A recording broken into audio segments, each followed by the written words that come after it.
Really fantastic, exotic location. 7 time zones ahead of London town. Parts of you are awake, but not the whole of you is awake at the same time.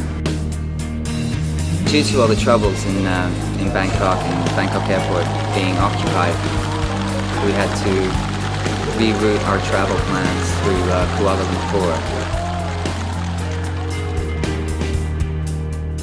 So it's been a bit of a detour, and it's been a bit of, kind of the long way round.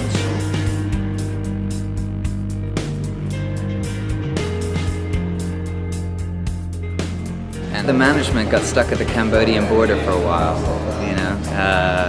due to something as simple as having the wrong passport. Fax the copy. I can fax the bloody thing to India. There's no proof that I'm in Thailand, but obviously I'm here. It's physically fucking standing there.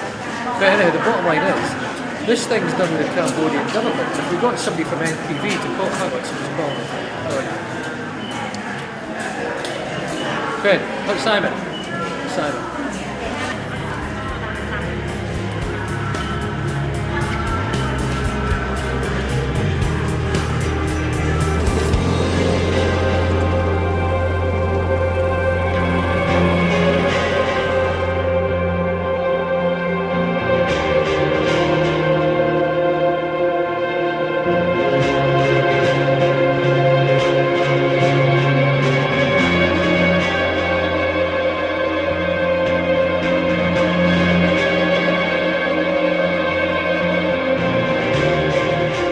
one of the main reasons that we are involved in this MTV Exit campaign to raise awareness and to hopefully eventually stop human trafficking is because it's really kind of touched us on a really, really basic human level.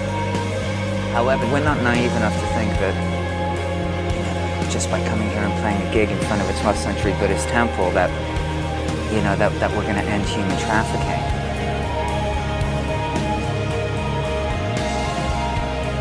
You can't save the world, I mean, that's just the truth.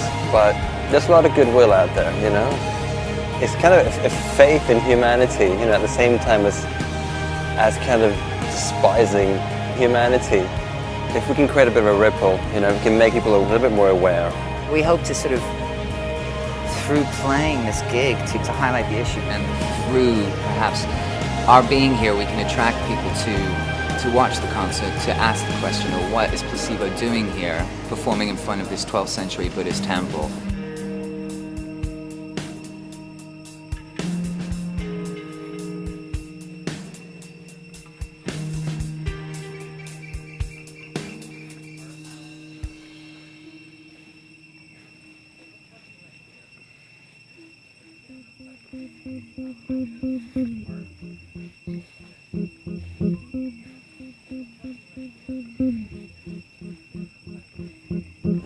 .5 million people a year are trafficked into sex slavery or indentured servitude or locked up in sweatshops and forced to work for practically nothing.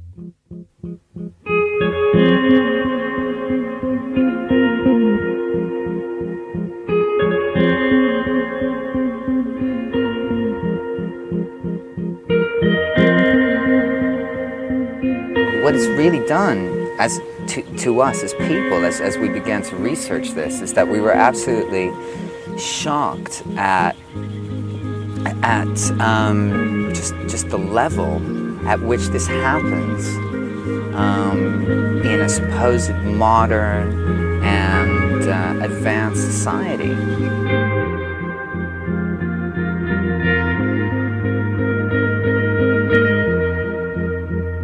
I think a lot of people are aware of the fact, because they've seen a couple of movies or sort of documentaries about it, that this kind of stuff happens, but I don't think they're really aware that it happens on such a large scale.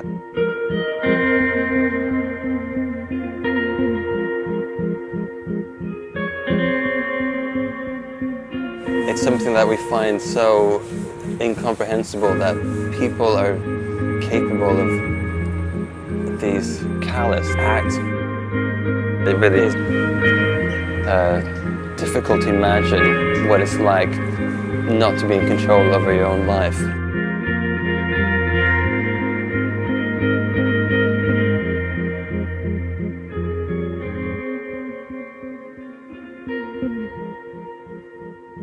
We found it disturbing because we just really could not believe that one human being could actually, commit such heinous acts on another.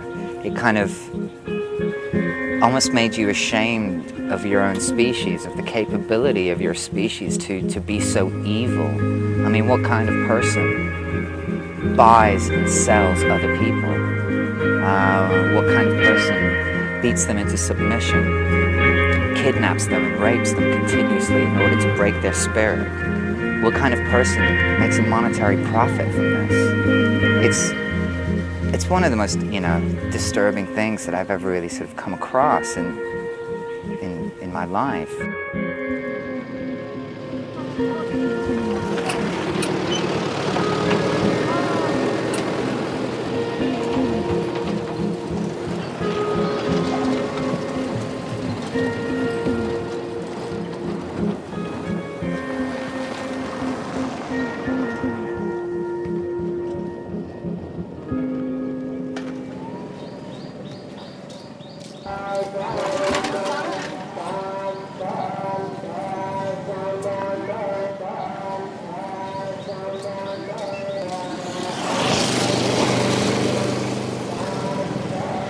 I think it is the prospect of a better life, which is so alluring, and also financially, just trying to break away hunger is a very powerful force, A lot of people, I think, are sort of jumping at that chance, to find a better future, but are so terribly misled. It's in your reach. Go to a shelter today to meet some of the victims who have been rescued from human trafficking. So I guess it's going to hit home a little bit more once we sort of come face to face with it.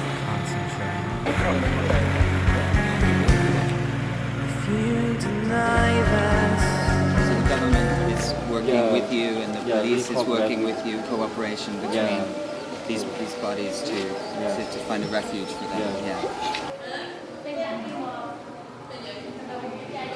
The center is one part of 3 centers, and in the center we provide the accommodation and 3 meal time per day,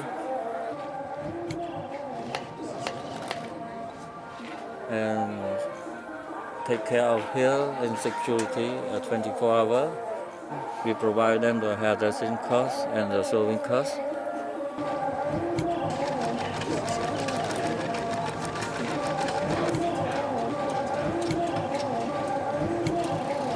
And when they complete the course, we will send them to the community, and then they support the full equipment like what they have learned, hairdressing or sewing. And then we still follow up for 3 years to monitor the business, how the business is going on. Thank you. We hope that by doing this concert that we can help the world to know,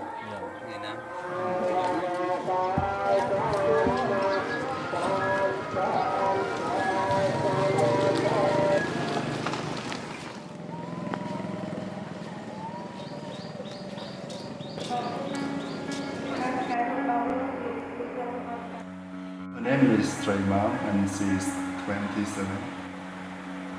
Her mother did not take care of her and she lived with her auntie. And sometimes her auntie scold and hit her. So she's not no more like others, her brains and things. Sometimes not good. When she was young, she made her younger sister, 7-year-old younger sister, fall into the boiling oil, and her younger sister died. So she was blamed, scolded, and when she's 24, she was cheated to Thailand, yes, and to sell the alcohol things with 70 bahts a month. And her boss forced her to have sex with customers. Yeah. One of the customers gave her a phone, so she sold the phone and escaped. And actually she was taken to the offensive Thailand. She was transferred to Cambodia. Yeah. And she said she was never happy when she was outside. Never, no hope, hopeless. But when she came to offensive, she has hope. She had everything, learning, literature, skills. Yeah. So she has more hope.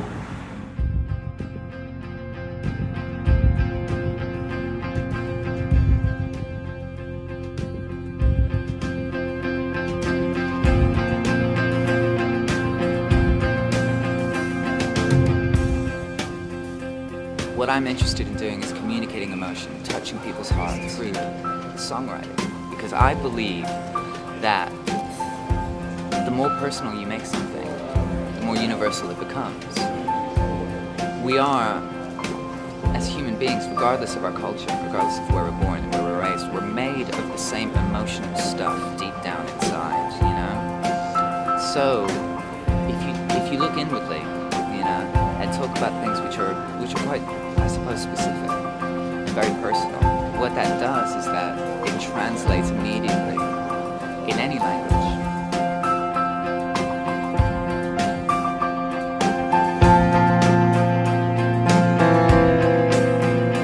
Truth does not necessarily equal beauty, you know, and beauty does not necessarily equal truth, you know. But beauty exists, I think, in places that aren't necessarily pretty, you know, and a lot of what we drag up in our songs isn't necessarily pretty, but it is searching for some kind of truth. So we wanted to find songs that we could connect to and to play them in a way that we found inspiring and something that we sort of had a connection to. And also we wanted to find a selection of songs that we felt was appropriate for the occasion. Coming up with a set for this concert was quite challenging. I mean, it's a few factors. We haven't performed kind of a semi-electric or acoustic set in almost 2 years, you know, so you change as a person, you change as a band. It's reduced in spots and it's intensified in other spots. It's really just completely, it's a different take on the songs, you know.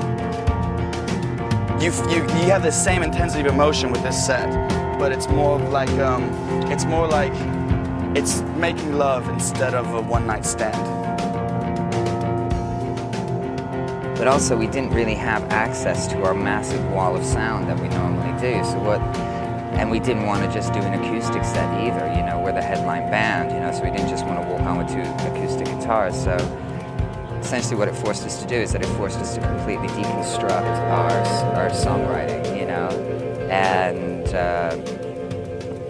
sort of put these songs back together in completely new ways and sort of breathe new life into them. We needed to find a new way of presenting them to the public so that they would be interesting for us as well, because if they're not interesting for us, if we can't connect emotionally to the music, then we are on stage going through the motions. It's autopilot. It's not an expression of truth. You know, it is because we're not connected to it. How can we expect an audience to connect to our music if we're not connected to it emotionally? How can we expect to communicate emotion if we are just going through the motions?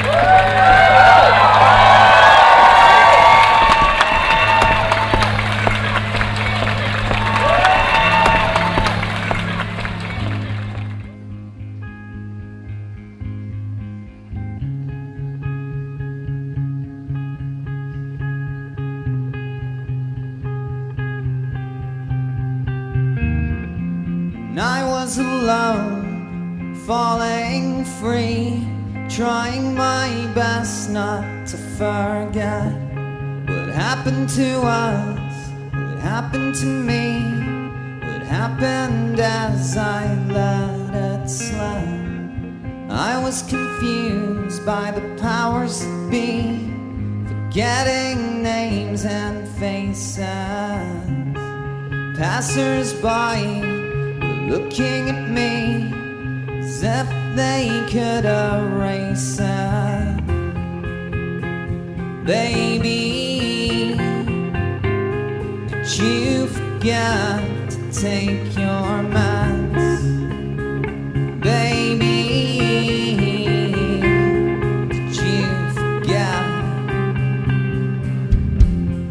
I was alone, staring over the ledge, trying my best not to forget all manner of joy, all manner of glee, and our one heroic pledge, and how it mattered to us, how it mattered to me, and the consequences. Well, I was confused by the birds and the bees, forgetting if I meant it. Baby, did you forget to take your meds? Baby, did you forget? Did you forget? Baby, did you forget to take your meds? Baby,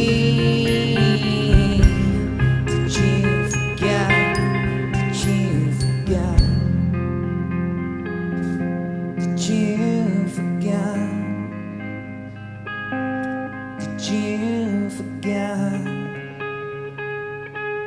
Did you forget? Did you forget?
trying my best not to forget what happened to us, what happened to me.